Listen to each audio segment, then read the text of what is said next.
Hello, and today we're going to be reviewing the Ryobi Fvl52k 4-volt USB lithium LED flip light.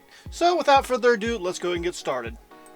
Okay, first up we have a mystery. On the back of the light we have a threaded tripod mounting hole, but it's too small for a 1/4-inch tripod. And I also tried a smaller tripod threaded hole that's, for something that's proprietary, and it did not work either. So I'm not exactly sure what this is used for. I'm not sure if there was an accessory Ryobi was originally planning on selling with this particular tool, but as it stands right now, it's just there and kind of worthless. So, if you're wondering, it's not for a regular 1/4-inch tripod. It's just, well, it's something, not sure what. Moving on. Okay, next up we have the base of the light, and this is actually kind of a cool little base because it can do a variety of things. First up we have the 2x4 clamping feature. If you're working in a small crawl space that has exposed 2x4s, or if you're in your attic or unfinished basement, this can be a very useful feature because you can easily clamp this onto a 2x4 and you can adjust the light and get it everywhere, anywhere you need it, as long as that anywhere you need it is, well, directly in front of the light, because there is no, well, swivel function on the head of the light, unfortunately. But this is still a cool feature and can be very useful as long as wherever you're working is not in a, pre-1970s construction, say, a 1920s home, which used thicker 2x4s when they built those, because 2x4s used to be thicker. Now, next up on the base of the light, we have the 4 magnets. There are 4 magnets, 2 on either side of the base, and this will allow you to mount it on metal objects such as toolboxes or, storage containers, or, underneath a car hood on the frame, anywhere that is basically, a magnetic metal, you will be able to mount this particular light. Now, if the light is on the surface and, the whole light is on the flat surface, you'll only get about 90 degrees worth of ability to tilt the light, because once you get past, about 95 degrees, then the base of the light gets pushed up by the hinge portion of the light, meaning that you'll lose your magnetic contact. Of course, this can be solved if you simply lower the light a little bit and get the hinge past the edge of whatever metal object you have it clamped or magnetized to, and then you will be able to get up to about 180 degrees worth of motion. So just remember, if you're working underneath something and you need a little bit more light, or you need the light to get underneath wherever you're working, make sure you get that hinge past the edge of whatever you have it mounted on. And of course, if you have this on a flat surface such as a workbench or inside a cabinet or underneath a sink or something, you will be able to rotate the head of the light up to about 100 degrees before the light, well, falls over flat on its face. So it is a fairly versatile little light, and it can be useful in a variety of situations. So I think they did a pretty good job for the most part on this particular light, with the only real downside is, well, the fact that they didn't put the LED head on top of a swiveling platform like a turret that you could direct the light in whatever direction you might want it. But other than that, it's a very good showing, and I think they did a good job here. Moving on. Okay, next up we have the battery slot / battery housing / battery, and for the most part, it's acceptable enough for what it is. I'm going to probably do another video that explains why I'm not a big fan of the route Ryobi decided to go with their 4-volt lithium lineups, but we'll save that for another time. The included battery is going to be able to power this particular light for, an extended period of time. It's going to depend on how old the battery is and what power level you have the light on, but for the longest runtime on the lowest setting, you're probably going to be getting around 15 hours would be my best guess on that, because I didn't actually leave the light running for 15 hours, but judging by the amount of light that it's producing, and the quality of the cell, that's probably the amount of runtime I would expect. Now, with that being said, I personally would prefer this to be a standard 18650 cell. You do lose some of the, abilities of the light, but at the same time, you also gain the ability to, well, use any 18650 cell. But unfortunately, Ryobi went with their proprietary design, and, well, I'll explain all that in a different video, but for me personally, I would have liked to have seen a non-proprietary light or battery powering this particular light, but that's just my own personal preference, and there are reasons why they decided to go with a proprietary battery. So, it really, your own preference on the matter is your own preference on the matter, but for me personally, I'm just not a big fan of a proprietary, 4-volt battery. So with that being said, let's go ahead and move on. Okay, let's talk a little bit about the overall body of the light. For the most part, it's a very good showing. They have rubberized texture on the top of the light, and the base of the light is made out of plastic that shouldn't break if it does hit something hard, so I don't think they necessarily need it on the bottom either. So I think they did a fairly good job at making sure that this light is fairly fall resistant, and as long as you're not dropping it out of a third-story window, you should be fairly safe. And that might go for a second-story window as well, but you get the point. If you're just dropping it from waist height or table height, it should be a fairly safe light to work with on hard surfaces. The one exception to this might be the battery cap. I'm not a big fan of the material or the plastic that they use for the battery cap lid. I think that it's a little bit on the brittle side, and it just feels like that cheap plastic that just doesn't hold up, that cracks really easily in cold weather, or if it's left in the sun it also cracks. So the battery cap might be the other part of the light that I wish was a little bit more well thought out, I should say, or just may have a better material. And that's about it when it comes to the quality of the materials. It's a pretty standard Ryobi quality materials, and it should hold up just fine because, well, there are no screws with plastic heads or handles. I'm looking at you, Ryobi lawn care lineup. So with that being said, let's go ahead and move on to the next part of the light.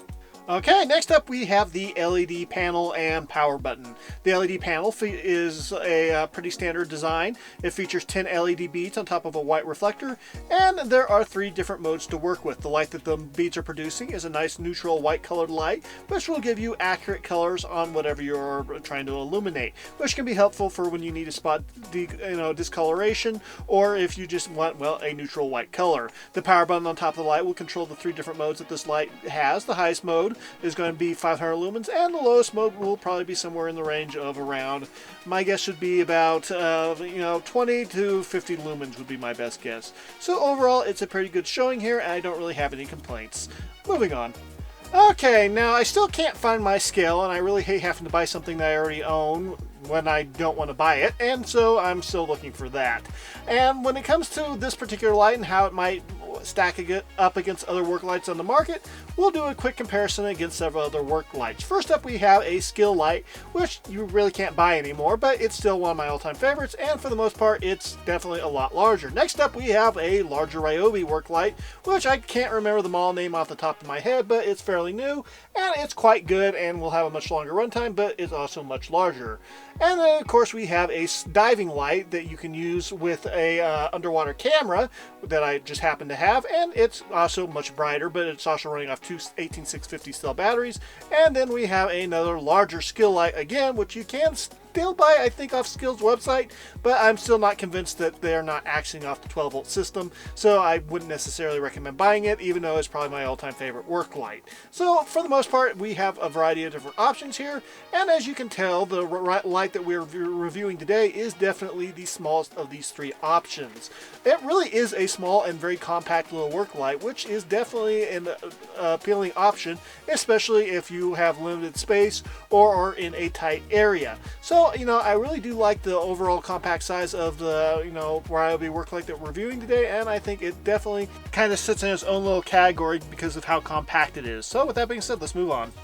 Okay, then let's do a quick comparison in between 2 different work lights. First up, we have the little Ryobi light that we're working or reviewing today, and then of course I'm going to compare it against the larger skill light that was the most similar to it in size and illumination capability. Now, the little Ryobi work light is definitely very, very compact, and it's going to be great for putting in your back pocket or in your coat pocket, or for when you need to work in tight spaces where a larger work light might not be able to fit.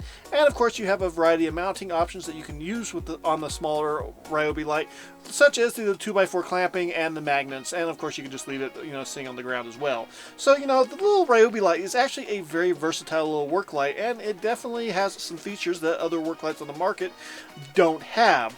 So I really do like the overall design of the Ryobi work light. Now, with that being said, 500 lumens is not going to be a whole lot to illuminate a large area, and so it's going to definitely be more at home for working underneath a sink, or underneath a cabinet, or in just tight spaces.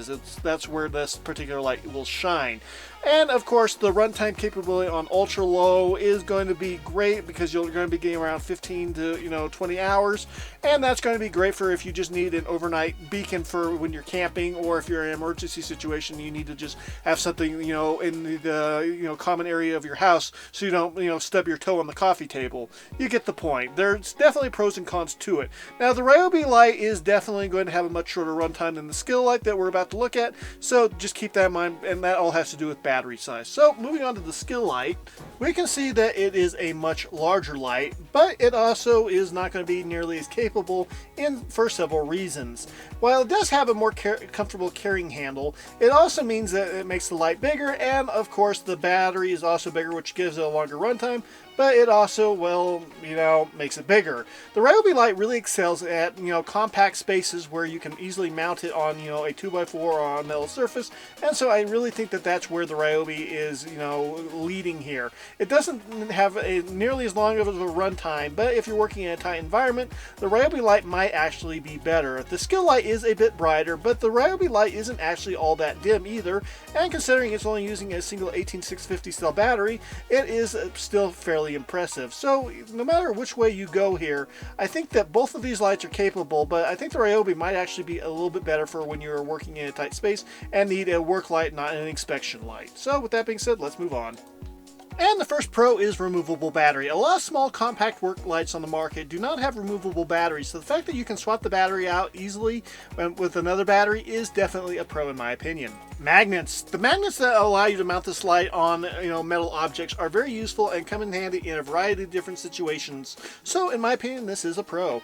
Hinge. The hinge is also a very useful function that will allow you to get the light where you need it to get, as long as that light doesn't need to get turned to the side, but we'll talk about that here more in a second. 3 modes. 3 modes I think is all that you need, and I'm glad they did not put more than 3 modes. I also forgot to mention this earlier in the video that this particular light does feature a smart off setting, so if the light's on a particular setting for an extended amount of time and you press the power button, you do not have to cycle through all the different modes in order for the light to turn off. It'll just turn off instantly when you press the button once, which is a nice feature to have. Moving on. 2x4 mount. The 2x4 mount means that you'll be able to use this in tight spaces where there are exposed 2x4s, or if you just have a custom 2x4 frame. So in my opinion, this is a very useful function, and I'm glad that it has it. And the last pro would be small. This is a very compact work light that can easily fit in your pants pockets or in your jacket pockets or just in a drawer. It's very compact, and so, in my opinion, that makes it a pro. And the first con would be proprietary battery. Now, pretty all power tools have proprietary batteries, but considering that this is using just a single 18650 cell, they could have totally had this be just a universal, 4-volt tool. So in my opinion, this is definitely a con. There are some pros to go with the proprietary battery, but for my own personal liking, the proprietary battery is a con. Mystery tripod mount. Yeah, it's some sort of weird threading on the back of the light. No idea what it goes to, but I kind of wish that it had just had, a regular tripod mount on the back. That would have made this light even more useful. So in my opinion, this is a bit of a con because it's some weird mystery that doesn't actually serve any function as far as I can tell. No charging port on tool. Now, they could have went with a, system where you could easily pull the battery out and it wouldn't have been as big of a deal. But since you have to remove the cap to pull the battery out in order to plug the charging cable in, it just adds an extra step that I don't think was necessary, especially since they're using a proprietary battery here. They could have easily been using a clip system like what you'll find on some 12-volt tools, like from Hypertough or from Milwaukee. And so, in my opinion, this is an unnecessary step. And if they had had a charging port on the tool, it would have been as simple as just plugging a cable into the tool to charge the battery. I do like the fact that the battery is removable, but at the same time, adding steps into charging the battery is also a downside in my opinion. The one bright side to this particular method that they're employing makes it a little bit more water resistant, but at the same time, it's water resistant, not waterproof. But then again, nothing's truly waterproof, but you get what I'm saying. Moving on. And the last con would be no swivel head. Not having the head of the light be on a turret or on a swivel is definitely a bit of a mistake in my opinion. It would definitely make this light far more useful, and it would definitely be far more easy to recommend if it had a swiveling head. And that's it for the pros and cons. Final thoughts on this little work light. Other than the fact that I don't like the proprietary batteries, and that's more of a personal preference thing than anything else, and the fact that, TTI will probably stab me in the back at some point, is just one of those things that, is kind of a major downside to this whole system, but for the most part, I still like a lot of things that this system offers. I like the removable batteries, I like the small compact size, I like the build quality of these particular tools, and I also just like the overall design of this particular light. There are one or two things I would change on the design, but for the most part, it's an excellent little work light at a very compact size, and this can be very useful in a lot of different situations, especially if you don't have a lot of room to work with, or you're going a long distance and you need something that's very lightweight. And so there are things going for it, there are things going against it, but for the most part, I think it's a good little light. Now, currently, as of when I record this video in February of 2026, this light was selling for about $30. And at that price, it's coming with the battery and the light itself and the charging cable. I think that's an acceptable price for this particular tool. So I think that this particular light at $30 is a good little value, and I think if you are thinking about getting it and you think it'll fulfill your needs, go ahead and go for it. I don't see anything super wrong with it, but at the same time, just be aware that Ryobi/TTI have a history of killing off underperforming tool brands, or tool brands that aren't living up to their expectations. So yeah, just be aware that there's always a chance Ryobi might axe this particular tool lineup at some point. And if you don't believe me, just look at the Tech 4 or the Ryobi multi-head system, or even a whole tool brand called Heart. So yeah, just be aware of that. So with that being said, we will see you all next time, and God bless.